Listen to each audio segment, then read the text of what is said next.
1948년 봄 켄터키주 농촌에 사는 5아이의 어머니가 첫서리가 내리기 전 작은 뒷마당 정원에서 지하 저장고 전체를 채울 만큼 충분한 식량을 재배했다는 이야기가 있습니다. 석가래에 매달린 옥수수, 끓는 물 속에서 달그락거리며 다치는 병들, 늦은 밤까지 그녀의 앞치마에 배어있던 축축한 흙내음. 우리 중 많은 이들이 아마도 그런 정원을 기억할 것입니다.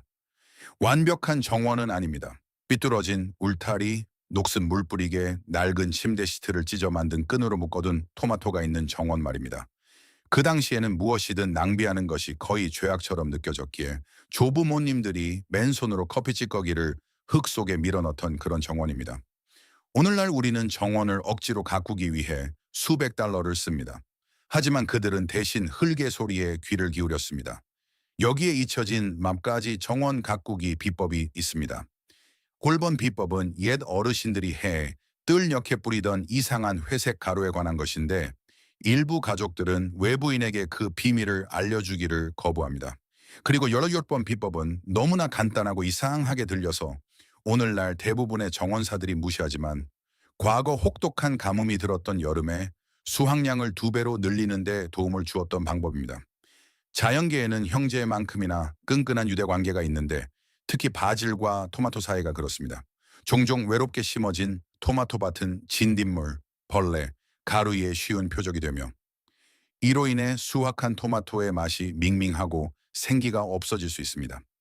이를 해결하기 위해 우리 할머니들은 다른 식물인 바질에 의존했습니다. 바질은 충실한 보디가드처럼 행동하며 해충을 쫓아내는 특별한 향을 내뿜습니다. 이것이 바로 한 종이 다른 종을 자연스럽게 보호하는 동반 식물, plant companionship의 과학입니다. 밤이 되면 민달팽이와 달팽이들이 소중한 새싹들을 상대로 성대한 만찬을 시작합니다. 다혈질 농부들이 흔히 그러하듯 손에 손전등을 들고 그들을 사냥하러 정원으로 터덜터덜 걸어 나갈 생각이라면 할머니의 비밀을 하나 알려드리겠습니다. 민달팽이는 먹이를 찾을 필요가 없습니다.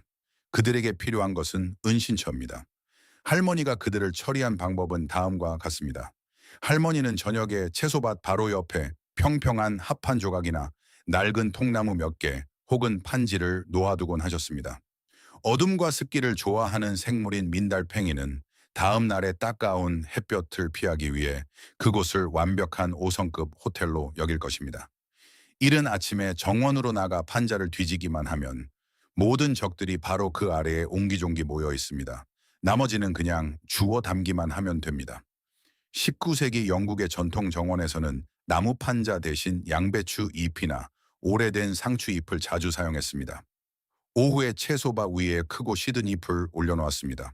다음 날 아침이면 민달팽이들이 햇빛을 피하기 위해 이 잎들의 뒷면에 달라붙어 있었습니다. 정원사는 그 잎들을 모아서 민달팽이들을 가져다 버리기만 하면 되었습니다. 하지만 주의할 점은 화학 처리되거나 방수 페인트가 칠해진 나무 판자를 잘못 사용해서는 절대 안 된다는 것입니다. 독소가 흙과 채소로 스며들 수 있기 때문입니다. 그리고 이 덫은 이른 아침에 확인해야만 효과가 있습니다. 며칠 동안 잊어버리면 민달팽이가 그 판자 바로 아래에 알을 낳을 수 있고 실수로 정원 한가운데에 민달팽이 농장을 만들게 될 수도 있습니다. 정원 가꾸기는 때때로 쫓아다니는 대신 기다릴 줄 아는 예술입니다. 해충을 청소한 후에는 새로운 생명의 싹, 바나나 껍질, 그리고 주방의 칼륨 은행을 위해 인내할 시간입니다. 바나나 껍질은 칼륨의 광산입니다.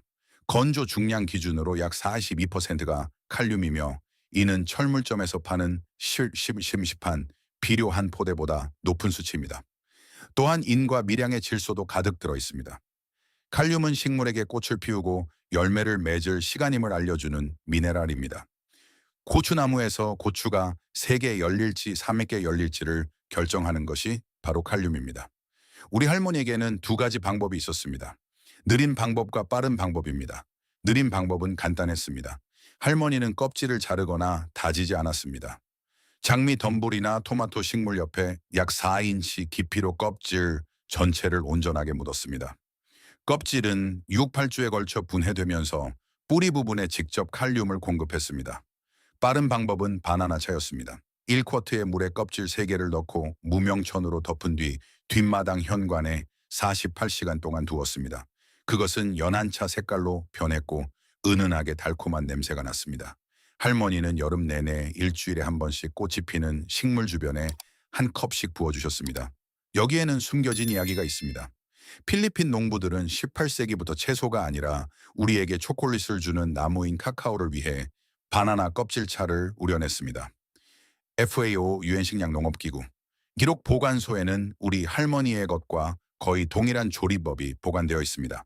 그리고 1923년에 출간된 초보자를 위한 승리의 정원 Victory Gardens for Beginners 이라는 작은 문고판 41페이지에는 과일 껍질 강장제라는 조리법이 있었습니다. 사과심, 바나나 껍질, 오렌지 껍질을 우려내고 걸러서 붓는 것입니다. 할머니는 자신이 전통을 이어가고 있다는 사실을 몰랐을 수도 있지만 실제로 그러하셨습니다.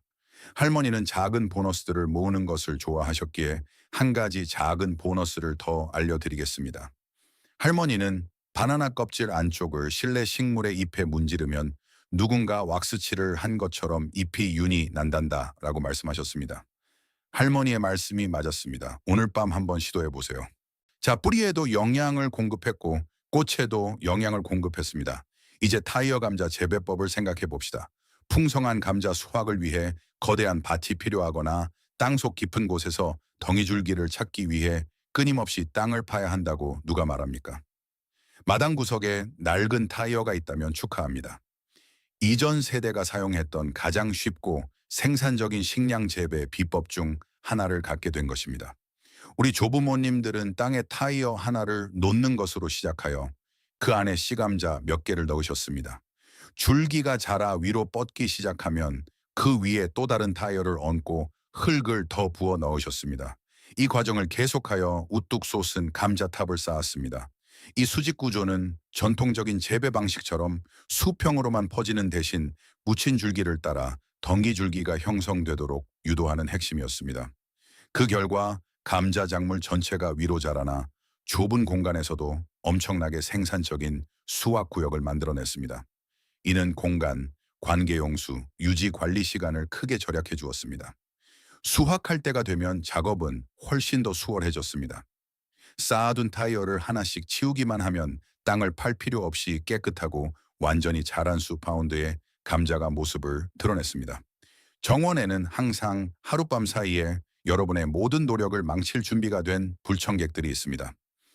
해결책은 주방에서 찾을 수 있는 강한 향신 요인 카이엔페퍼 가루에 있습니다.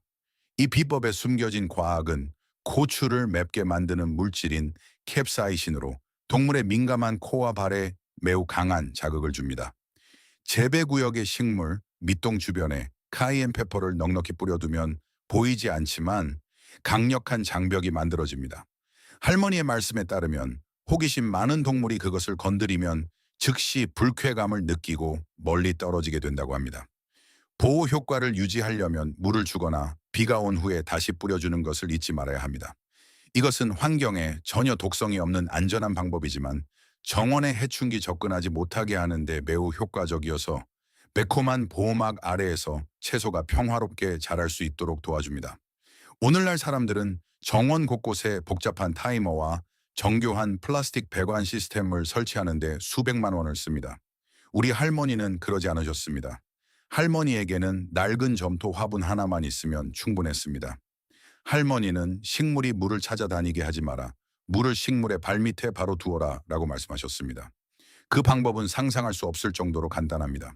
할머니는 유약을 바르지 않은 테라코타 화분을 채소밭 한가운데 땅속에 묻고 화분의 입구만 땅 위로 보이게 남겨두셨습니다. 화분에 물을 채운 다음 증발을 막기 위해 평평한 돌로 입구를 덮었습니다. 테라코타의 자연적인 다공성 덕분에 물은 화분벽을 통해 흙 속으로 천천히 스며들어 뿌리에 필요한 만큼의 물을 정확히 공급합니다. 더도 말고 덜도 말고 딱 그만큼입니다. 이것이 바로 북아프리카와 중국에서 4,000년 이상의 역사를 지닌 농업유산인 올라올라 광해법입니다. 멕시코와 많은 라틴 아메리카 국가에서 농부들은 수세기 동안 옥수수, 콩, 호박을 재배하기 위해 지역의 테라코타 올라를 사용해 왔습니다. 이것은 보존의 정점입니다. 물이 증발하지 않고 잎을 적시지 않아 곰팡이의 위험을 줄여주며 이 식물에 뿌리는 물을 마시기 위해 화분 벽 주위로 자연스럽게 자라납니다. 하지만 주의하세요. 반드시 유약을 바르지 않은 점토 화분을 사용해야 합니다. 겉면에 윤기 나는 유약이 발라진 화분을 사용하면 물이 스며들지 못해 이 방법은 완전히 무용지물이 됩니다. 그리고 매주 뚜껑을 확인하는 것을 잊지 마세요. 열어두면 물이 빨리 증발하고 실수로 물 항아리를 모기가 알을 낳는 덫으로 만들게 될 수도 있습니다. 화분 하나, 약간의 물, 이것이 바로 물 한 방울도 낭비하지 않고 정원에 물을 주는 방법입니다. 할머니는 삼투압이나 초소형 자동 광해 시스템 같은 용어는 모르셨을지 몰라도 흙의 리듬은 이해하고 계셨습니다. 하지만 물을 주는 것만으로는 충분하지 않습니다. 이른 봄날의 추위는 어떻게 이겨낼까요?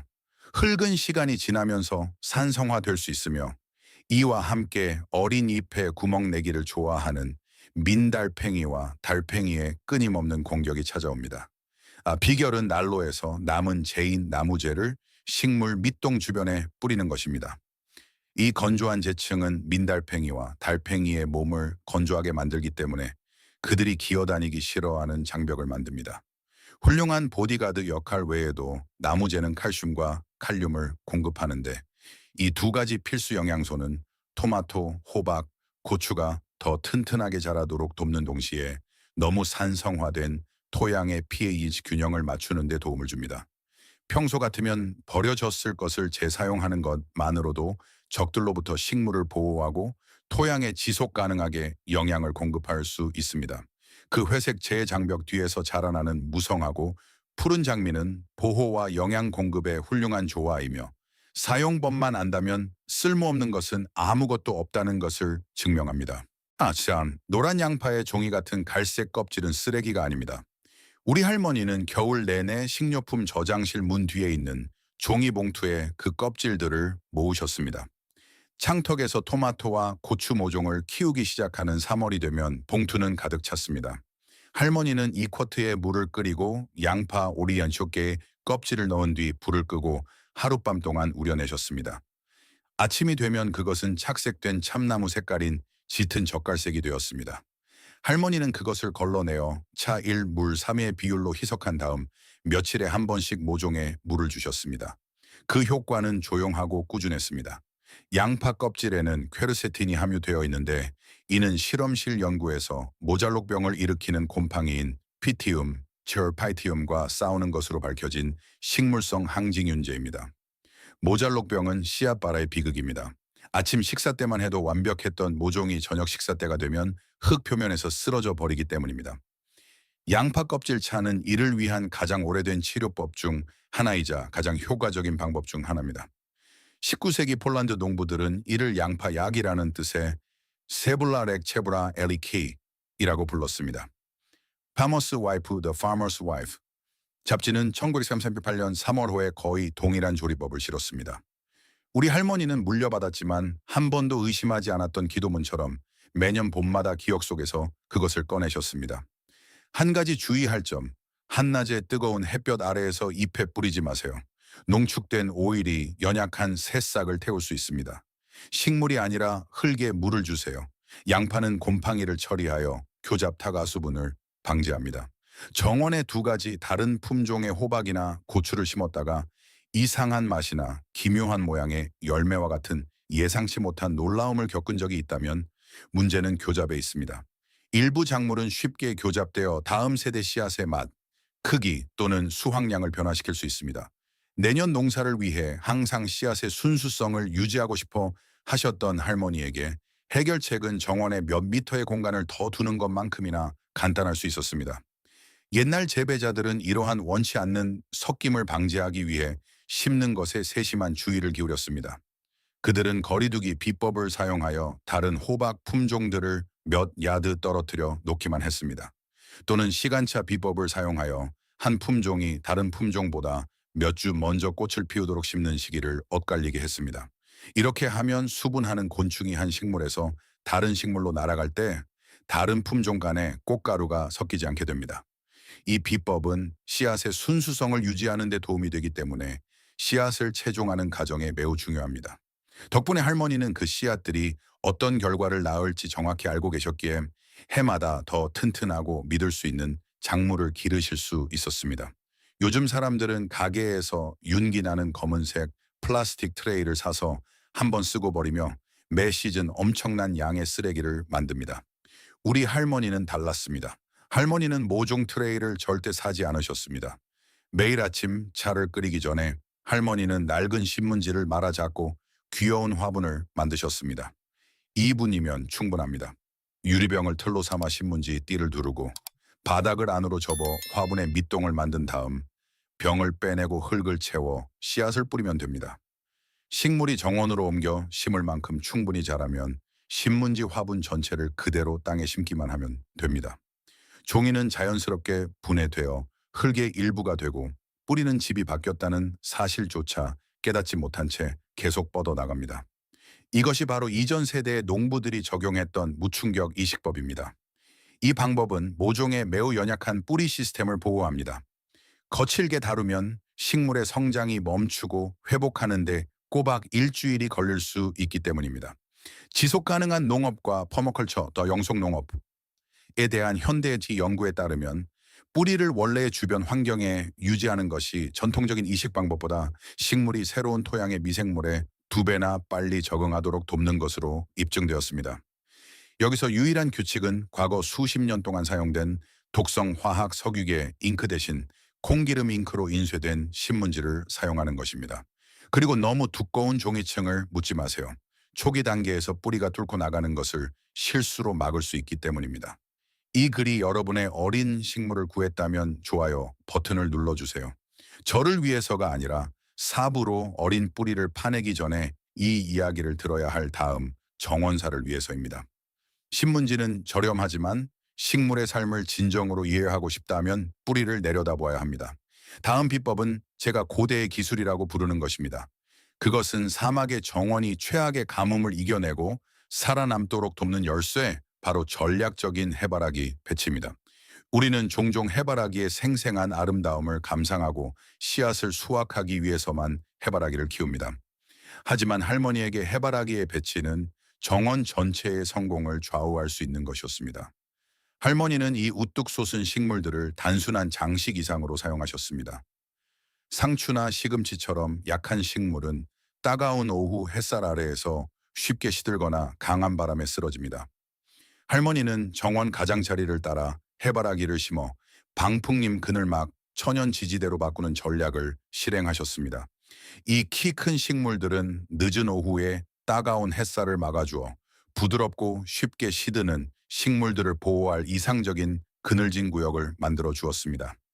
동시에 해바라기의 굵고 튼튼한 줄기는 훌륭한 천연 지지대 역할도 하여 지지대를 세우는 비용을 절약해 줍니다. 근처에 파종된 오이나 덩굴강 낭콩 같은 덩굴 식물들은 자연스럽게 줄기를 타고 올라가 깔끔하게 유지되고 쉽게 접근할 수 있게 됩니다. 게다가 해바라기는 벌과 나비 같은 수십 마리의 수분 매개자를 끌어들여 정원 전체의 생산성을 높이는 데 도움을 줍니다. 개화기가 지나면 새들이 해바라기 씨를 먹으러 오고 종종 그 주위에 머물며 배추벌레 같은 해충을 잡아먹습니다. 가족 식사 후 채소에 숨겨진 힘이 하수구로 흘러가게 두지 마세요. 감자, 당근 또는 채소를 삶은 후 많은 사람들이 그 물에 귀중한 영양분이 가득하다는 사실을 모른 채 물을 버립니다. 우리 할머니들은 채소 끓인 물을 식물을 위한 천연 액체 비료로 사용하곤 하셨습니다. 가열된 후 이 물에는 채소에서 나온 많은 비타민과 미네랄이 들어있습니다. 완전히 식고 나면 식물이 기력을 되찾는 데 도움이 되는 필수 요소가 가득한 강장제가 됩니다. 일주일에 한두 번 이 물을 주면 잎이 더 짙은 녹색이 되고 줄기가 눈에 띄게 튼튼해집니다. 이것은 저렴하면서도 효과적인 비료주기 방법으로 천연 자원을 최대한 활용하여 생명에 영양을 공급합니다. 이 영양가 있는 물을 마시고 높이 뻗어 오르는 무성하고 튼튼한 식물들은 주방에서 나오는 작은 영양분 하나하나를 소중히 여긴 것에 대한 훌륭한 보상입니다. 매년 가을 우리 할머니는 호박과 늙은 호박 주변에 낡은 신문지를 지붕널처럼 겹쳐서 5겹으로 깔아두셨습니다. 그 위에는 톱밥이나 마른 단풍나무 잎을 덮었습니다. 땅을 파지도 갈지도 제초제를 쓰지도 않았습니다. 종이가 햇빛을 차단했습니다. 잡초 씨앗은 질식했습니다. 수백만 마리의 지렁이가 솟아올랐습니다. 신문지는 그들이 가장 좋아하는 식사 중 하나입니다. 봄이 되면 땅은 카운티 내에 그 어떤 경작된 정원보다 부드러워졌습니다. 할머니는 그것을 정원을 재우는 것이라고 부르셨습니다. 그것은 이름조차 없던 시절의 무경운, 노딕, 정원, 가꾸기였습니다. 이제 경고의 말씀을 드립니다. 할머니의 신문지는 괜찮았습니다. 하지만 현대의 판지, 피자 상자, 시리얼 상자, 광택이 나거나 기름이 스며들지 않는 모든 것은 안 됩니다. 2023년 EPA 미국 환경보호청은 식품 등급 판지의 17%에서 영원한 화학 물질인 PFAS, 과불 화화 합물, 양성 반응이 나왔다고 밝혔습니다. 2024년 시에라 클럽의 연구에 따르면 판지 멀칭 위에서 자란 IP 채소의 PFAS 수치가 FDA 안전 기준치의 8배 이상인 것으로 측정되었습니다. PFAS는 분해되지 않습니다. 토양에 1000년 동안 머뭅니다. 무지의 갈색 골판지만 사용하세요. 잉크, 코팅, 테이프 가잉 없어야 하며 1990년 이후에 인쇄된 신문지도 피하세요. 우리 할머니에게는 이 경고가 필요 없었습니다. 하지만 우리에게는 필요합니다. 이 글이 여러분의 토양을 구했다면 좋아요 버튼을 눌러주세요. 저를 위해서가 아닙니다. 피자 상자로 멀칭을 하기 전에 이 이야기를 들어야 할 다음 정원사를 위해서입니다. 판지는 지렁이의 먹이가 되었습니다. 4월까지 서리가 내려 갓 돋아난 새싹들을 질식시키는 봄도 있습니다. 우리 할머니는 항상 차고에 있는 자투리 나무 더미와 버려진 낡은 창틀을 바라보셨습니다. 할머니는 그것들을 버리지 않으셨습니다. 채소들을 위한 작은 유리 진열장으로 바꾸셨습니다. 그것이 바로 콜드 프레임 온상 기술입니다. 할머니는 낮은 나무 틀을 만들어 흙바닥 위에 놓고 낡은 창문을 뚜껑으로 사용하셨습니다. 이것은 작은 온실처럼 작용하여 낮에는 태양열을 가두고 밤에는 흙을 따뜻하게 유지합니다. 정이나 난방 없이 단순한 물리학만으로 가능합니다. 빛은 들어오고 열은 빠져나가지 않습니다. 이 구조 덕분에 이웃들이 여전히 텅 빈 채소밭을 앉아서 바라보고 있을 때 할머니는 겨울의 마지막 날들부터 케일과 상추를 수확하실 수 있었습니다. 이것이 바로 19세기 정원사들이 갇힌 태양 에너지를 활용하는 것이라고 불렀던 기술입니다. 하지만 생존 규칙이 있습니다. 환기를 잊지 마세요. 화창하고 아름다운 날에는 프레임 내부 온도가 6,000까지 올라가 여러분이 미처 깨닫기도 전에 채소를 삶아버릴 수 있습니다. 우리 할머니는 항상 안에 작은 온도계를 매달아 두셨습니다. 그리고 바늘이 빨간 선을 넘어가는 것을 보시면 뚜껑을 살짝 열어두셨습니다. 그것은 영혼 없는 자동화가 아니라 헌신적인 보살핌입니다. 낡은 틀 하나, 채소 새싹 몇 개. 여러분은 방금 겨울의 소나기에서 며칠을 되찾은 것입니다. 정원의 모든 것이 순조롭습니다. 식물은 푸르고 흙은 촉촉합니다. 온도는 완벽합니다. 하지만 동이 틀 무렵 저는 할머니가 고운 흰 가루가 든 봉투를 들고 마치 아기 피부에 파우더를 바르듯 모든 잎에 뿌리는 것을 보았습니다. 할머니는 그것이 약이 아니라고 하셨습니다. 그것은 선사시대부터 내려온 갑옷이었습니다. 보면 마법이라고 생각할 만한 것이었죠. 하지만 진실은 그보다 훨씬 더 놀랍습니다.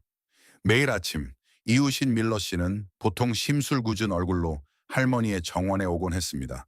그는 손에 비싼 화학 스프레이 병을 들고 개미와 민달팽이가 자신의 정원을 망치고 있다고 불평했습니다. 우리 할머니는 부엌 선반에서 빛바랜 은색 양철 상자를 부드럽게 꺼내어 그에게 집에 가져가서 써보라고 하셨습니다. 그것은 밀가루처럼 보였습니다. 밀러 씨는 분명 혼란스러웠을 것입니다. 밀러 씨는 웃었지만 그것을 시도해 보았습니다. 그리고 일주일 후 그는 다시는 화학약품을 사지 않았습니다. 그것은 사실 규조토였습니다. 고대바다 밑바닥에 있던 단세포 조류의 껍질로 형성된 3천만 년 전의 화석입니다. 갈아내면 분필처럼 고운 흰 가루가 됩니다. 하지만 현미경으로 보면 그 먼지의 각 입자는 날카로운 실리카 유리 조각입니다. 그것은 물리적으로 해충을 죽입니다. 곤충이 그 가루층 위를 기어갈 때 미세한 실리카 입자가 그들의 보호용 밀랍 껍질을 베어 24시간씩 이 시간 내에 탈수되어 죽게 만듭니다. 그때 저는 한 가지를 깨달았습니다. 미국의 160억 달러 규모 해충 방제 산업은 여러분이 이 가루에 대해 아는 것을 원치 않는다는 사실입니다. 규조토 D. 한 봉지는 몇 달러밖에 안 하고 문제를 단번에 해결할 수 있지만 그들은 여러분이 매달 돌아와 비싼 화학 약품을 사기를 원합니다. 그것은 의존성을 바탕으로 구축된 비즈니스 모델입니다. EPA는 1960년부터 유기농업용으로 규조토를 등록했습니다. 자연이 항상 작동해온 방식처럼 안전하고 조용하며 효과적입니다. 할머니의 정원에는 해충이 단 한 마리도 없었습니다. 하지만 정원이 튼튼하게 자라려면 적의 공격을 받지 않는 것 외에도 속에서부터 건강해지도록 적절한 영양을 공급받아야 합니다. 옛날에는 정원 가꾸기가 단순히 땅을 파고 씨를 뿌리는 것만이 아니었습니다. 매일 밤 하늘을 올려다보는 습관이기도 했습니다. 우리 조부모님들은 식물에게 고유한 호흡의 리듬이 있으며 달빛이 조용한 안내자라고 믿으셨습니다. 많은 사람들이 내킬 때마다 식물을 심거나 가지치기를 하는데 이는 식물의 에너지를 낭비할 수 있습니다. 비결은 달의 위상을 관찰하는 것입니다. 달빛은 바다만 움직이는 것이 아니라 식물 내부의 수액 흐름에도 깊은 영향을 미치기 때문입니다. 달이 떠오르고 점점 차오를 때의 에너지는 잎을 향해 강하게 이동하므로 상추나 시금치 같은 잎채소를 심기에 완벽한 시기입니다. 보름달이 뜨고 가장 밝을 때 힘은 열매에 집중됩니다. 헛간의 맨 위 선반에는 신문지에 쌓여 크기별로 분류된 4개의 유리메이슨 병이 있었습니다. 통조림용이 아니었습니다. 이것들은 정원용 병이었습니다.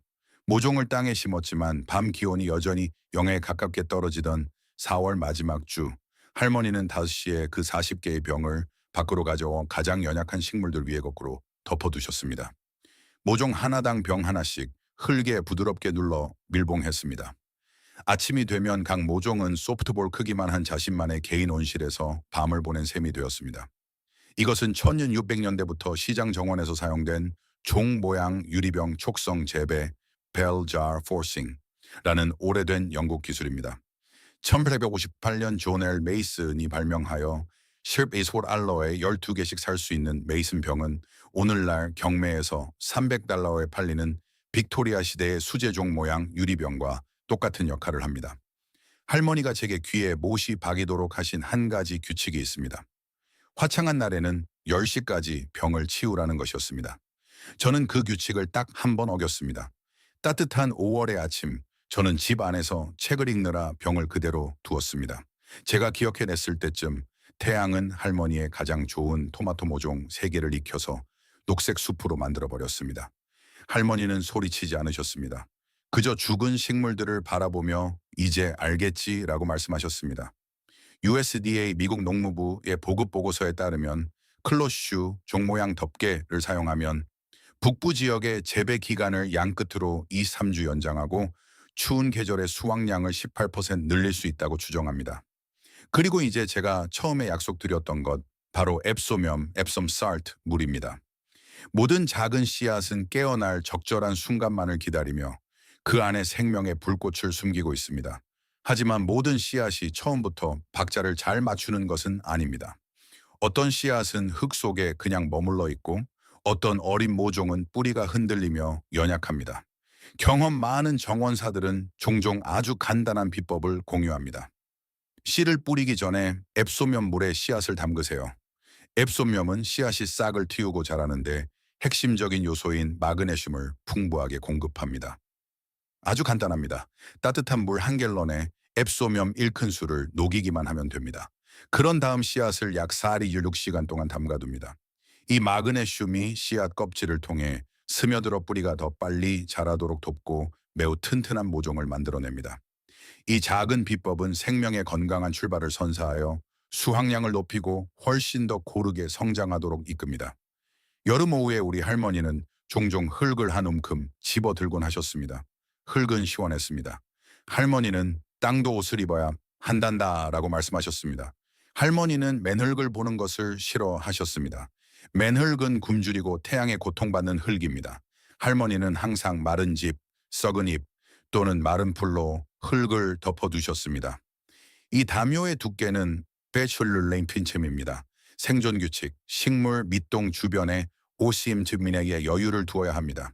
멀칭이 줄기에 닿으면 곰팡이병을 유발하고 쥐가 뿌리를 갉아먹도록 초대하는 꼴이 됩니다. 이것이 바로 지속 가능한 농업의 핵심인 멀칭 바닥덮기 기술입니다. 후쿠오카 마사노부는 이것이 토양 생태계를 재생시킨다는 것을 증명했습니다. 캘리포니아 대학교 UC의 보고서에 따르면 밑동을 멀칭하면 수분 증발을 최대 70%까지 줄이는 데 도움이 된다고 확인되었습니다. 고대 아즈텍인들은 인공섬에서 이 방법을 사용하여 수백 년 동안 지속적으로 농사를 지었습니다. 하지만 주의하세요. 갓뱀풀은 사용하지 마세요. 발효되면서 열을 방출하여 어린 식물의 뿌리를 태울 수 있습니다. 그리고 멀칭층이 15cm보다 두꺼우면 산소 부족으로 뿌리가 질식하게 됩니다. 흙에 친절하게 대하면 흙이 여러분을 먹여 살릴 것입니다. 하지만 흙이 보호받고 있을 때조차 해충은 여전히 악몽입니다. 그래서 할머니는 이 강력한 군대를 소환하셨습니다. 해충을 두렵게 할 뿐만 아니라 정원의 생태계를 풍요롭게 하는 군대 말입니다. 정원을 거닐 때 가장 중요한 것은 보기에 가장 예쁜 식물을 고르는 것이 아니라 씨앗을 채종하기에 가장 좋은 식물을 찾는 것입니다. 많은 정원사들이 시즌이 끝날 때 약하거나 병에 걸리기 쉽거나 모양이 불규칙한 식물을 포함하여 남아있는 아무 식물에서나 씨앗을 수확하는 실수를 종종 저지릅니다. 이는 의도치 않게 해마다 작물의 품질을 떨어뜨리는 원인이 됩니다. 경험 많은 정원사들은 항상 매우 까다롭게 선택합니다. 그들은 재배 기간 내내 관찰하여 건강하고 자연적으로 병에 강하며 수확량이 많고 안정적인 특성을 가진 진정으로 뛰어난 식물을 찾습니다. 이러한 기준을 충족하는 식물만이 씨앗 수확용으로 선택됩니다. 반대로 병들거나 성장이 멈춘 식물의 씨앗은 항상 버려집니다. 부모 식물의 약점이 다음 세대로 유전되기 때문입니다. 이러한 신중한 선택은 각 정원의 특정 토양과 기후에 잘 적응하고 해마다 일관된 생산량을 내는 건강한 채소밭을 유지하는 비결입니다. 이것이 바로 옛날 정원사들이 실험실 없이 오직 관찰과 인내만으로 자연 선택을 수행했던 방법이기도 합니다. 필요한 것은 낡은 울타리, 간단한 말뚝, 혹은 노끈한 가닥뿐이었습니다. 그리고 그것이 할머니가 작은 공간을 풍성한 수확의 장소로 바꾸는데 필요한 전부였습니다. 할머니의 작은 정원에서 공간을 낭비하는 것은 용납될 수 없었습니다. 땅바닥을 기어다니는 식물은 공간을 차지할 뿐만 아니라 토양으로부터 오는 과일 썩은병이나 해충의 공격에 취약합니다. 할머니의 비결은 수직 정원 시스템을 사용하는 것이었습니다. 수제 덩굴 지지대에 대나무 말뚝 또는 노끈을 사용하여 식물이 위로 자라도록 유도했습니다. 식물을 수직으로 키우면 잎이 주변의 공기 순환이 증가하여 곰팡이 질병을 줄이는 데 매우 중요합니다. 또한 축축한 흙과 접촉하여 과일이 썩는 것을 방지합니다. 덩굴이 깔끔하게 유지되어 수확기에 접근하기가 훨씬 쉽습니다. 때로는 상추나 시금치 같은 음지식물을 이러한 수직 구조물 아래에 교묘하게 심어 그늘을 이용해 한낮의 더위 속에서도 시원하게 유지했습니다. 햇빛이 더 많은 잎에 닿기 때문에 식물의 생산성이 크게 향상되는 경우가 많습니다. 이 비결은 공간을 최대한 활용할 뿐만 아니라 잡초 제거와 물주기를 훨씬 간단하게 만듭니다. 마늘은 생명을 보호하는 조용하지만 매우 강인한 전사처럼 행동합니다. 진딧물, 거미줄 진드기 또는 곰팡이가 갑자기 발생하면 사람들은 당황하여 환경과 건강 모두에 해로운 독성 화학 살충제를 찾게 됩니다. 하지만 할머니는 그것을 해결할 수 있습니다. 마늘 우린 물을 준비하세요. 마늘을 으깨서 물에 하룻밤 담가둔 다음 날 그 액체를 걸러내어 식물에 뿌리기만 하면 됩니다. 마늘 특유의 강한 냄새는 해충을 쫓아내고 벌과 같은 유익한 곤충을 해치지 않으면서 곰팡이의 성장을 효과적으로 막아줍니다. 가장 좋은 점은 마늘 냄새가 공기 중으로 빨리 사라지지만 그것이 남기는 보호 효과는 며칠 동안 지속될 수 있다는 것입니다. 이것은 모든 가지가 자연의 지혜로 보호받고 생태계를 균형 있고 안전하게 유지하는 건강한 정원을 가꾸는 비밀 무기입니다. 할머니가 70세가 되셨을 때 50년 동안 정원에서 무릎을 꿇고 일한 몸이 을에 그렇듯 허리에 무리가 왔습니다. 의사는 할머니에게 정원 일을 그만두라고 했습니다. 실내 식물 몇 개 정도는 키울 수 있다고 했습니다. 할머니는 집에 돌아와 홍차 한 잔을 마시고 헛간으로 걸어 나갔습니다. 그리고 할아버지의 낡은 나무 사다리를 끌고 와서 남쪽 벽에 기대어 놓고 밑부분을 말뚝에 묶었습니다. 다음 날 아침 할머니는 그 밑에 덩굴 강낭콩, 오이 미니 호박을 심었습니다. 2주 동안 할머니는 모든 것을 끌어냈습니다. 다락방에서 가져온 할머니와 할아버지가 47년 동안 주무셨던 녹슨 철제 침대 프레임은 토마토 지지대로 울타리에 묶였고, 부서진 PVC 파이프에는 구멍을 뚫어 딸기를 심었으며, 빗자루 3개를 묶어 원뿔형 텐트 모양을 만들었습니다. 한여름이 되자 할머니의 정원은 위로 자라났습니다. 콩은 눈높이에, 토마토는 얼굴 높이에 있었습니다. 할머니는 단 한 번도 허리를 굽히지 않았습니다. 그해 여름 할머니가 하신 말씀 중 제가 결코 잊을 수 없는 한 가지가 있습니다.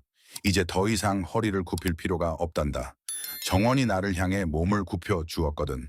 2024년 AARP 설문조사에 따르면 65세 이상 미국인의 28%가 허리나 고관절 통증으로 정원 가꾸기를 그만둔다고 합니다. 수직 디자인으로 바꾸면 그 비율은 12%로 떨어집니다. 예전에는 정원을 사랑했지만 이제는 허리를 굽힐 수 없는 분이 주변에 있다면 오늘 밤 이 영상을 보내주세요. 댓글로 그분의 이름을 남겨주세요. 제가 모두 읽어보겠습니다. 정원색의 가장 큰 걱정거리 중 하나는 배꼽서근병입니다. 이 병은 토마토와 고추를 안쪽부터 망가뜨려 열매를 시들게 하고 가치를 떨어뜨립니다. 근본적인 원인은 종종 식물의 심각한 칼슘 부족입니다. 이를 해결하기 위해 달걀 껍데기를 햇볕에 말려 고운 가루로 빻은 다음 식물 밑동 주변에 뿌리는 것은 매우 현명한 해결책입니다. 이 수제 가루는 칼슘이 매우 풍부합니다. 그것은 천천히 분해되어 뿌리에 직접 영양분을 방출하며 밑바닥부터 식물을 보호하는 방패 역할을 합니다. 단 1분의 준비로 우리는 정원에 천연 칼슘 공급원을 제공하여 식물이 건강을 유지하고 질병을 적극적으로 예방하도록 도왔습니다. 보통 정원의 흙은 시간이 지남에 따라 단단해져서 뿌리 채소가 뻗어나가며 자라기 어렵게 만듭니다. 여기서 비결은 당근과 무 씨앗을 교묘하게 함께 심는 것입니다. 무는 매우 빨리 자라며 표면 근처에 머뭅니다. 무가 자라면서 자연스럽게 주변의 흙을 부드럽게 만듭니다. 반면 당근은 천천히 자라며 더 깊이 들어가는 경향이 있습니다. 당근은 무 친구들이 만들어 놓은 공기가 통하고 부드러운 길을 이용하여 튼튼한 뿌리를 내립니다. 이러한 팀워크는 사람의 도움 없이도 토양 구조를 훌륭하게 개선하는 데 도움이 됩니다. 게다가 무는 더 일찍 수확하기 때문에 물을 뽑아내면 당근이 팽창할 공간이 더 필요할 때 딱 알맞은 공간이 남게 됩니다. 고든 당근과 즙이 많은 무가 있는 비옥한 땅은 각 식물이 공동의 성공을 위해 돕는 현명한 계획의 결과입니다. 청소 후 작은 어항에서 나오는 물은 사실 정원의 모든 식물에게 액체금과 같습니다. 할머니는 흥미로운 사실을 알려주셨습니다. 어항물에는 비싼 비료의 주요 성분인 질소와 인이 매우 풍부하며 유익한 미생물들이 활발하게 활동하고 있다는 것입니다. 이 물을 식물에 직접 주면 풍부한 영양분을 공급하여 인공화학 물질 없이도 토양의 생명력을 즉시 깨울 수 있습니다. 이것은 물을 절약하면서도 우수한 천연 비료 효과를 얻어 식물이 지속 가능하게 푸르고 건강하게 유지되도록 돕는 방법입니다. 어항 물을 마신 후 위로 뻗어가는 무성한 잎은 하나의 작은 생태계에서 나온 노폐물이 정원이라는 더 큰 생태계를 위한 풍부한 생명의 원천이 되는 영양분의 순환을 증명합니다. 화학 스프레이 사용을 생각조차 하기 전에 할머니는 간단한 팁을 가르쳐 주셨습니다. 올바른 이웃 식물을 심는 것만으로도 채소를 온전하게 유지할 수 있다는 것입니다. 고립된 식물은 자연적인 장벽이 없기 때문에 해충의 공격을 받기 쉽습니다. 할머니가 사용한 방법은 동반 식물 심기라고 불리며 향기를 전략적 도구로 사용하는 것에 의존합니다. 옛날 정원사들은 어떤 식물을 서로 옆에 두어야 할지 세심하게 계획했습니다.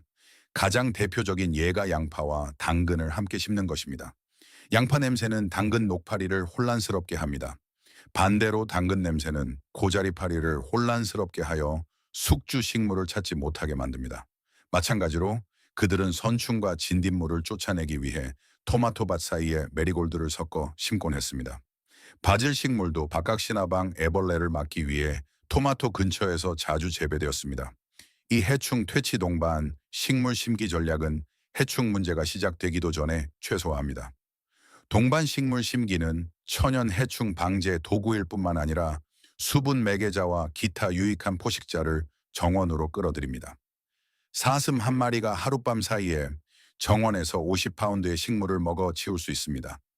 제 할머니는 정확히 2번의 여름 동안 사슴 문제로 고생하신 후 사슴과 싸우는 것을 멈추고 울타리를 기르기 시작하셨습니다. 할머니는 사유지 북쪽 가장자리를 따라 블랙베리 줄기를 2줄로 심으셨습니다. 할머니와 가장 가까운 안쪽에는 가시가 없는 품종을 심었습니다. 사슴과 가장 가까운 바깥쪽에는 가시가 있는 품종을 심었습니다. 저 녀석들에게는 가시를, 내게는 가시 없는 것을 할머니는 말씀하셨습니다. 2번째 여름이 끝날 무렵 생울타리는 6피트 높이로 자라 뚫을 수 없게 되었고 사슴들은 이웃집 마당으로 옮겨갔습니다. 이 울타리는 2년차 이후로는 물을 주거나 비료를 줄 필요가 없었고 겨울이 끝날 때 한번 강하게 가지치기만 해주면 되었습니다. 내년에 열매를 맺을 줄기가 오래 자라기 때문에 여름에는 절대 가지치기를 하지 않았습니다. 그리고 매년 7월이면 우리에게 보너스 작물로 블랙베리를 주었습니다. 잼을 만들고 파이를 만들고 가시가 없는 쪽에 서서 열매를 따는 법을 배운 동네 아이들이 부모님께 열매를 어디서 났는지 말하지 않겠다고 약속하는 대가로 가져가기에 충분한 양이었습니다. 영국은 2000년 동안 생울타리를 갖고 왔습니다. 로마인들이 그것을 심었습니다. 왕립조류보호협회의 보고서에 따르면 영국의 생울타리는 국가농경지 조류종의 80%를 부양한다고 합니다. 살아있는 울타리는 단순한 울타리가 아닙니다. 그것은 하나의 이웃입니다. 할머니에게는 저에게 들려주실 살아있는 이웃이 하나 더 있었습니다. 바로 50년 동안 할머니와 거래했던 정원사들의 공동체였습니다. 씨앗은 결코 돈이 아니었습니다. 그것은 약속이었습니다. 할머니는 50년 동안 단 한 번도 씨앗 봉투를 사신 적이 없습니다. 할머니가 심은 모든 씨앗은 물물 교환으로 얻은 것이었습니다. 교환은 일요일 교회에서 8월 카운티 박람회에서 매년 봄 곡물 엘리베이터 주차장에서 이루어졌습니다. 누군가 할머니에게 연필로 1987년 엄마에게서 받은 브랜디 와인이라고 이름이 적힌 갈색 종이봉투를 건네면 할머니는 자신의 씨앗 중 하나를 돌려주었습니다. 돈은 오가지 않았습니다. 씨앗은 파는 게 아니란다, 할머니는 말씀하셨습니다. 그건 약속이야. 할머니의 컬렉션에 있는 브랜디 와인 토마토에는 가계도가 있었습니다. 1987년의 씨앗은 1952년에 그것을 보관했던 할머니의 어머니에게서 왔고 그 어머니는 이모에게서, 이모는 1903년에 그것을 서부로 가져온 펜실베이니아 남부의 이웃에게서 받았습니다. 100년의 여름이 아무런 대가 없이 손에서 손으로 전해졌습니다. 그 전통은 아직 살아있습니다. 아이오와주의 시드 세이버스 익스체인지는 1975년부터 토종 씨앗을 보존해 왔으며 현재 2,000여 원 종을 보유하고 있습니다. 500개 미국 공공도서관에서 씨앗 도서관을 운영하며 책을 대출하는 것과 같은 방식으로 씨앗 봉투를 대출할 수 있습니다. 2020년 내셔널 지오그래픽 연구에 따르면 1900년 미국에 존재했던 상업용 채소 품종의 9.44%가 현재 멸종되었다고 합니다. 토종 씨앗 교환은 마지막 방어선입니다. 설명란에 링크가 있습니다. 가족 대대로 내려오는 씨앗이 있다면 여러분과 함께 사라지게 두지 마세요. 아래에 그 이름을 댓글로 남겨주세요. 오늘 밤 이 영상을 보는 누군가가 그것을 찾고 있을지도 모릅니다. 씨앗은 공동체입니다. 저는 요리할 때마다 습관적으로 양파 껍질을 쓰레기통에 버리곤 했습니다. 하지만 할머니는 달랐습니다. 할머니는 항상 도마 옆에 작은 그릇을 두고 이 양파 껍질을 모았습니다. 할머니는 제게 말씀하셨습니다. 식물도 사람과 같단다. 때로는 회복하기 위해 차 한 잔이 필요할 때가 있지. 과정은 매우 간단합니다. 양파 껍질을 모아두었다가 끓는 물을 부어 하룻밤 우려냅니다. 아침이 되면 물이 짙은 노란색으로 변합니다. 그 액체를 걸러내어 1:2 비율로 희석한 다음 식물의 밑동에 직접 붓습니다. 18세기부터 동유럽 농부들은 서리로부터 식물을 구하기 위해 이 물을 사용했습니다. 현대 과학은 이를 강력한 항산화제인 퀘르세틴이라고 부릅니다. 식물 생리학 저널의 실험과 같은 현대식물 연구에 따르면 양파 껍질 추출물은 전신 획득 저항성을 활성화하여 작물이 화학물질 없이도 자체적인 항균 및 항진균 장벽을 만들도록 돕는 것으로 확인되었습니다. 하지만 명심하세요. 절대 24시간 이상 방치하지 마세요. 양파 껍질물은 매우 빨리 발효됩니다. 냄새가 나고 뿌리를 썩게 하는 박테리아가 생길 것입니다. 하루에 사용할 만큼만 만드세요. 잊어버렸다면 즉시 버리세요. 그것이 제 할머니가 항상 하시던 방식입니다. 양파 껍질 차는 시작에 불과합니다. 그것은 식물에게 영양을 공급합니다. 하지만 땅 전체에는 어떻게 영양을 공급할까요? 할머니는 항상 말씀하셨습니다. 흙을 벌거벗은 채로 두는 정원은 자살하는 정원이다. 하지만 할머니가 흙에 입혀준 옷은 가게에서 사는 것이 아니었습니다. 씨앗 보관은 진지한 작업이자 정원 가꾸기, 유산의 일부이며 할머니가 씨앗을 보관하는 방식은 다음 시즌을 위해 파종할 때 큰 차이를 만들었습니다. 열, 빛, 습기는 씨앗의 잠재력을 죽여 발아하지 못하게 만들 수 있는 세 가지 위험한 적입니다. 씨앗에서 과육이나 껍질을 제거하고 완전히 건조시킨 후에는 조심스럽게 라벨을 붙였습니다. 할머니는 씨앗을 건조하고 어둡고 밀폐된 용기에 보관하셨습니다. 낡은 봉투나 뚜껑이 꽉 닫히는 유리병이 종종 이상적인 선택이었습니다. 이상적인 보관 장소는 보통 지하실, 식료품 저장실이나 어두운 옷장 구석처럼 서늘하고 어두운 곳이었습니다. 남아있는 습기를 없애기 위해 옛날 정원사들은 습기를 흡수할 수 있는 쌀이나 마른 분유를 한 꼬집 넣어 씨앗을 지속적으로 건조하게 유지하기도 했습니다. 이 간단하고 신중한 보관 방법은 온도, 빛, 습기의 영향으로부터 씨앗을 가장 잘 보호합니다. 이는 할머니가 신중하게 선택한 고품질 씨앗이 다음 성장기까지 살아남아 강한 생명력을 유지하도록 보장합니다. 마당의 한쪽 구석이 더 따뜻하거나 한 채소밭의 흙이 다른 곳보다 더 빨리 마르는 것을 본 적이 있다면 할머니는 식물도 그것을 알아차리기 때문에 그 직감을 믿으라고 가르치셨습니다. 정원의 모든 장소가 똑같다고 생각하는 것은 실수입니다. 모든 곳에 같은 작물을 심으면 일부 식물은 잠재력을 최대한 발휘하지 못할 것입니다. 할머니의 비결은 미기후를 전략적으로 활용하는 것이었습니다. 우리는 시간을 내어 정원을 면밀히 관찰해야 합니다. 봄에 눈이 가장 먼저 녹는 곳, 울타리선이 열을 가장 오래 머금는 곳, 오후에 그늘이 지는 구석이 어디인지 말입니다. 예를 들어 돌담 근처에는 토마토나 멜론을 심습니다. 이 벽은 낮 동안 태양열을 흡수하고 저녁에 다시 방출하여 추가적인 열을 유지하고 열을 좋아하는 식물의 성장기를 연장합니다. 반대로 상추와 같은 잎채소는 아침 햇살은 받지만 오후에는 시원하게 유지되는 곳에 배치하여 시드는 것을 방지합니다. 습기가 더 오래 머무는 경향이 있는 낮은 지대는 양배추처럼 물을 많이 필요로 하는 작물을 위해 남겨둡니다. 각 미기후 지역의 미묘한 차이를 이해함으로써 할머니는 수동적인 조정 없이도 식물의 성장과 수확량을 극대화하셨습니다. 할머니의 주방 조리대 위 설탕 그릇 바로 옆에는 유리병이 하나 놓여 있었습니다. 그 병은 절대 쓰레기통에 들어가지 않았습니다. 그 안에는 그날 아침과 전날 아침에 마신 커피 찌꺼기가 들어 있었고 마치 작은 갈색 저축 계좌처럼 일주일 내내 쌓였습니다. 토요일이 되면 할머니는 그것을 들고 정원으로 나가 토마토, 고추, 딸기 주변에 뿌렸고 제가 결코 잊을 수 없는 것은 장미덤불 주변에 얇은 해자처럼 뿌렸다는 것입니다. 이웃집 고양이가 부드러운 흙에서 고양이들이 의뢰하는 행동을 계속했기 때문입니다. 할머니는 이제 참을 만큼 참았다고 결정하셨던 것입니다. 이것이 효과가 있는 이유는 다음과 같습니다. 커피 찌꺼기는 무게의 약 2%가 질소로 이루어진 완효성 질소 공급원이며 합성 비료처럼 뿌리를 태우지 않습니다. 더 중요한 것은 카페인이 민달팽이의 신경계를 마비시킨다는 것입니다. 커피 찌꺼기 고리를 가로지르는 민달팽이는 할머니가 느린 비틀거림이라고 부르던 상태가 됩니다. 극적으로 죽지는 않지만 그냥 방황하다가 다시는 돌아오지 않습니다. 2022년 USDA의 실험에 따르면 한 달에 한 컵에 커피 찌꺼기를 준 토마토 식물은 대조군보다 15%더 많은 열매를 맺는 것으로 나타났습니다. 단 하나의 규칙이 있습니다. 두껍게 쌓지 마세요. 0.5인치 이상 깊어지면 젖은 펠트처럼 엉겨붙어 물이 스며드는 것을 막습니다. 가볍게 뿌려주는 것만으로도 땅이 요구하는 전부입니다. 그리고 여기에 제 할머니조차 몰랐던 역사적 사실이 하나 있습니다.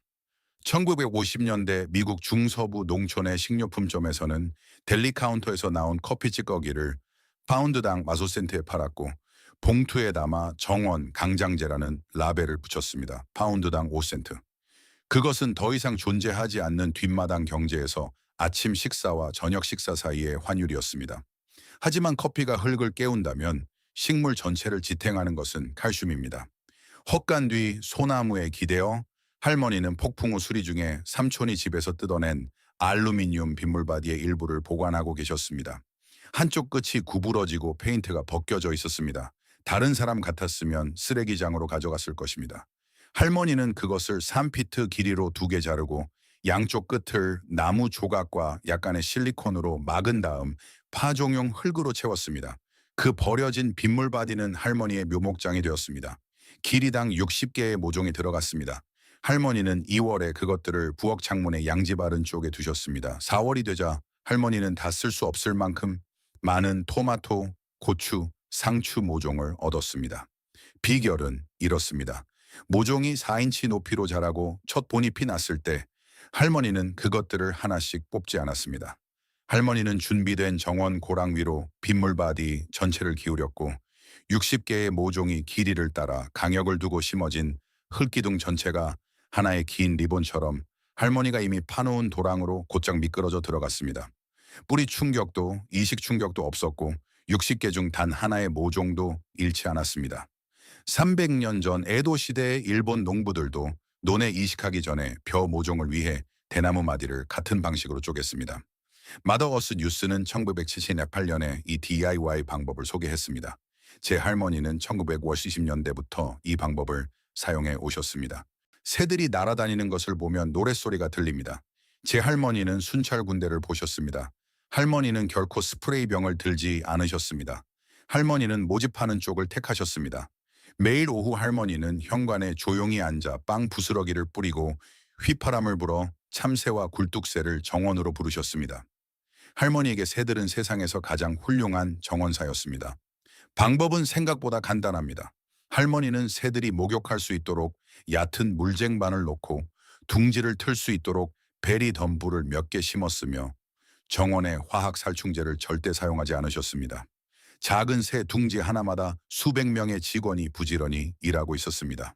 굴뚝새와 참새는 처음부터 애벌레, 메뚜기, 거세미 나방을 깨끗이 치워주었습니다. 과학은 그것을 생물학적 해충 방제라고 부릅니다. 일리노이 대학교의 연구에 따르면 식충 조류는 말 시즌 과수원 해충, 개체수의 최대 25에서 50%를 섭취할 수 있다고 합니다. 오래전부터 중국 농부들은 벌레가 잎을 갉아먹는 것을 막기 위해 차밭에 인공 새 둥지를 매달아 두는 법을 알고 있었습니다. 이것은 할머니가 머물기 좋은 장소를 제공하는 것 외에는 아무것도 할 필요가 없는 살아있는 생태계입니다. 단, 새들이 돌아오기를 원한다면 정원에 절대 화학 물질을 사용하지 마세요. 살충제는 해충에 스며들고 새들은 그 해충을 먹습니다. 독소는 점차 축적되어 당신의 친구들을 죽일 것입니다. 이 군대가 일하기를 원한다면 정원을 깨끗한 땅으로 만드세요.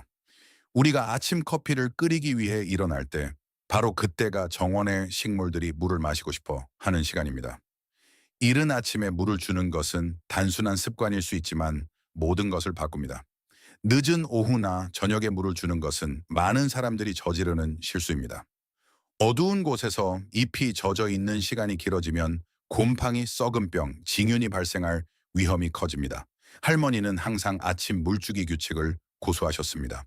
일찍 물을 주면 한낮에 강렬한 더위가 시작되기 전에 수분이 뿌리 깊숙이 스며들 수 있는 충분한 시간을 확보할 수 있습니다.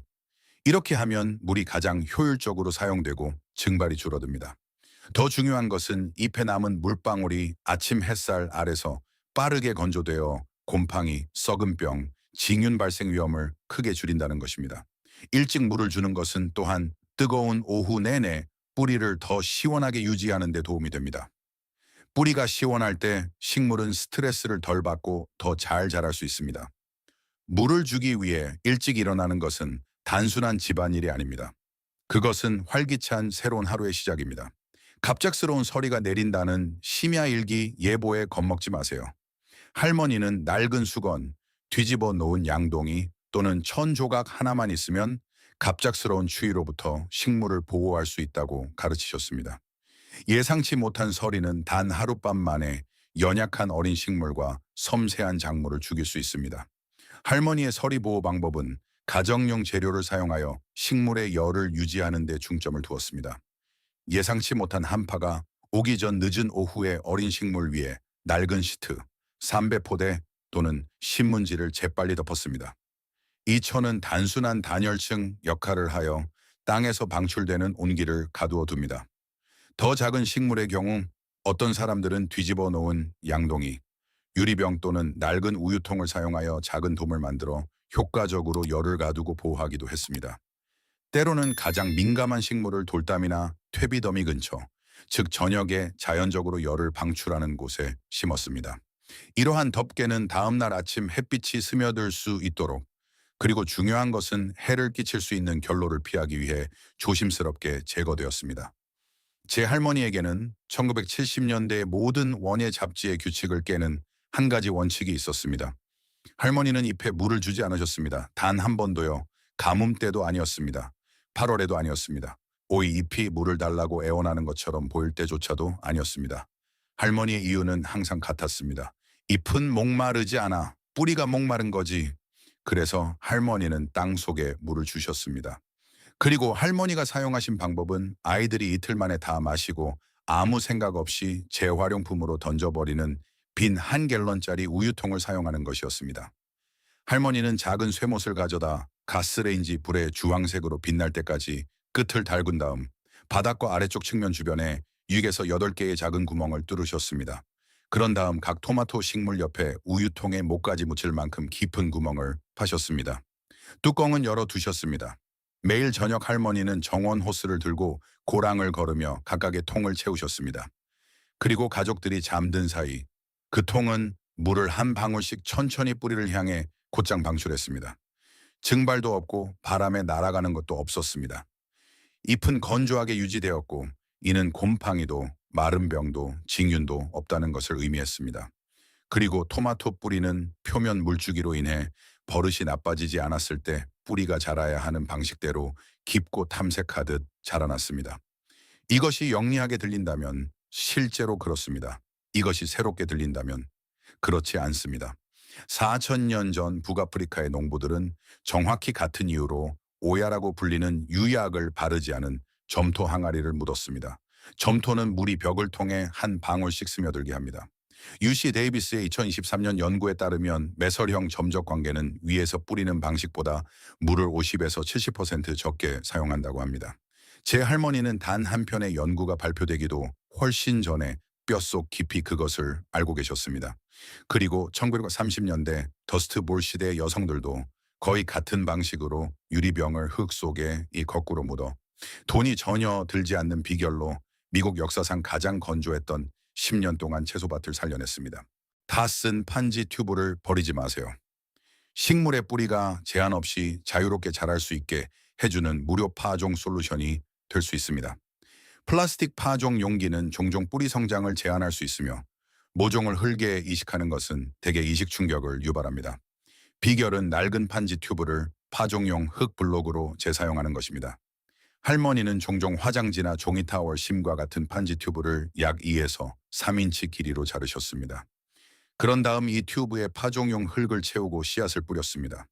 판지 튜브는 생분해성 용기 역할을 하여 흙을 온전하게 유지하면서도 뿌리가 갇히지 않고 자유롭게 자랄 수 있도록 합니다. 모종이 자라 밭으로 옮길 준비가 되면 판지 튜브 전체를 흙에 직접 심을 수 있습니다. 이는 뿌리가 방해받지 않기 때문에 이식 충격을 크게 줄이고 더 건강한 성장을 촉진합니다. 흙, 퇴비 또는 멀치가 든 무거운 포대를 옮기는 것은 허리가 끊어질 듯한 고된 일일 수 있으며 몸에 불필요한 무리를 줄 수 있습니다. 우리 할머니는 정원 가꾸기를 하면서 건강을 보호할 수 있는 간단하면서도 믿을 수 없을 정도로 지혜로운 해결책을 가지고 계셨습니다. 비결은 낡은 수건을 사용하여 무거운 포대를 끄는 데 있습니다. 할머니는 무거운 흙 포대를 허리로 들어 올리려고 애쓰는 대신 낡은 목욕 수건이나 천을 흙이나 멀치 포대 아래에 깔았습니다. 그런 다음 들어 올리는 대신 수건의 모서리를 당겨 전체 무게를 땅 위로 끌었습니다. 이 기술은 즉시 포대의 무게를 고르게 분산시키고 허리에 가해지는 부담을 줄여줍니다. 정원 가꾸기를 덜 피곤하게 만들고 불필요한 부상으로부터 몸을 보호하는 똑똑하고 간단한 해결책입니다. 제 할머니는 식물 이름표를 사지 않으셨습니다. 그럴 필요가 없었기 때문입니다. 매년 여름 우리는 일요일 저녁 식사 후 1갤런짜리 바닐라 아이스크림 통을 통째로 먹었습니다. 그리고 통이 비워지면 할머니는 주방 가위로 그것을 30개의 작은 이름표로 자르셨습니다. 한쪽 끝은 흙에 꽂을 수 있도록 뾰족하게 깎았습니다. 할머니는 2번 연필로 그 위에 글씨를 쓰셨습니다. 마커가 아니라 연필이었습니다. 할머니는 연구 마커가 한여름의 햇빛을 온전히 받으면 잉크가 날아간다고 말씀하셨습니다. 자외선은 당신이 믿는 것보다 훨씬 빨리 그것들을 표백시킵니다. 본질적으로 결정질 탄소인 흑연은 자외선 아래에서 산화되지 않습니다. 한 화학 저널은 야외에서 흑연의 안정성이 10년 이상이라고 측정했습니다. 1갤런짜리 아이스크림 통 1개, 이름표 30개, 비용은 0원. 각각에는 품종과 연도가 적혀 있었습니다. 토마토, 브랜디 와인 1987. 위층 주방 서랍에 하나가 있습니다. 할머니가 돌아가신 다음 주에 할머니의 정원에서 뽑아온 것입니다. 우리 중 누구보다 오래 지속되기를 원한다면 한 가지 비결이 더 있습니다. 가스레인지에 금속 꼬챙이를 빨갛게 달구어 글씨를 쓰는 대신 플라스틱의 이름을 새기는 것입니다. 18세기 유럽 목공소의 활판 인쇄 기술입니다. 글씨는 절대 지워지지 않을 것입니다. 이름표가 붙은 식물, 이름표가 붙은 추억. 정원이 최대의 효율성을 달성하지 못하고 있다고 느낀 적이 있습니까? 듬성듬성 심는 것은 귀중한 공간을 낭비할 뿐만 아니라 잡초가 쉽게 퍼지게 합니다. 할머니는 정원밭의 모든 평방 인치를 활용하는 방법을 알고 계셨습니다. 할머니의 비결은 평방 피트 밀식 재배법에 있습니다. 이는 조밀하면서도 믿을 수 없을 정도로 똑똑하고 목적이 있는 식재 방식입니다. 할머니는 끈이나 막대기를 사용하여 정원밭을 정사각형으로 나누었습니다. 그런 다음 각 정사각형에 몇 개의 식물이 꼭 맞게 들어갈 수 있는지 계산하여 수확량이 많은 작물을 빽빽한 패턴으로 심었습니다. 핵심 전략은 키가 큰 식물을 밭의 북쪽에 배치하는 것이었습니다. 이렇게 하면 남쪽에 있는 키가 작은 이웃 식물의 햇빛을 가리지 않습니다. 이 방법은 많은 이점을 제공했습니다. 잡초 제거가 훨씬 빨라졌습니다. 식물이 집중되어 있어 물주기가 더 간단해졌고 좁은 면적에서 더 높은 수확량을 달성했습니다. 밭을 정사각형으로 나누고 절대 밟지 않았기 때문에 흙은 부드럽고 공기가 잘 통하는 상태를 유지했습니다. 이는 할머니가 해가 갈수록 땅을 파거나 갈아엎을 필요가 줄어들었다는 것을 의미합니다. 이 중 어느 것도 사실 채소에 관한 것이 아닙니다. 그것은 사람과 한 뼘의 흙 사이의 관계에 관한 것입니다.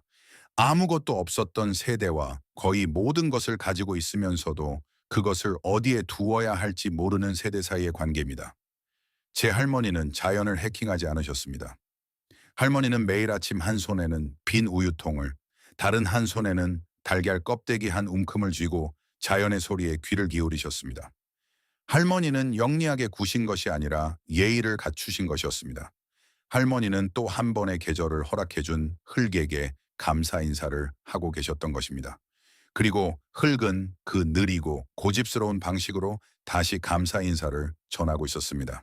오늘 밤 우유통 바닥에 작은 구멍을 뚫고 토마토 식물 옆에 묻을 때 당신은 단순히 식물에 물을 주는 것이 아닙니다. 당신은 전쟁을 겪고 대공황을 겪고 대륙을 가로질러 80년 전으로 거슬러 올라가는 작고 결단력 있는 여성들의 사슬에 합류하는 것입니다. 1984년 9월의 어느 오후 도로시는 그 사슬의 맨 끝에서 165번째 통조림병을 만들고 있습니다. 마침내 미국 전역에 여름이 자리 잡을 무렵 이 오래된 정원 중 많은 곳은 이미 토마토, 콩, 호박, 옥수수로 넘쳐나고 있었습니다. 우리 조부모님들이 돈이 더 많아서도 아니고 더 좋은 도구를 가지고 있어서도 아닙니다. 그분들은 현대 정원 가꾸기가 종종 잊어버리는 무언가를 이해하고 있었기 때문입니다. 건강한 흙은 흙을 돌보는 사람들을 돌본다는 사실을 말입니다. 그리고 아마도 그것이 이 구식 비결 중 많은 것들이 세대를 거쳐 살아남아 또 다른 계절을 이겨내기 위해 매번의 수확에 의존했던 이웃, 조부모, 가족들 사이에서 조용히 전해진 이유일 것입니다. 이 이야기들이 뒷마당의 평범한 흙을 바라보는 당신의 시각을 바꾸었다면 저희 채널을 구독하고 이 영상의 좋아요를 눌러주세요. 우리는 그들이 묻으려 했던 역사를 씨앗 하나씩 발굴하고 있습니다. 함께 미래를 심어봅시다. 땅에서 나온 다음 보물이 곧 열릴 것입니다.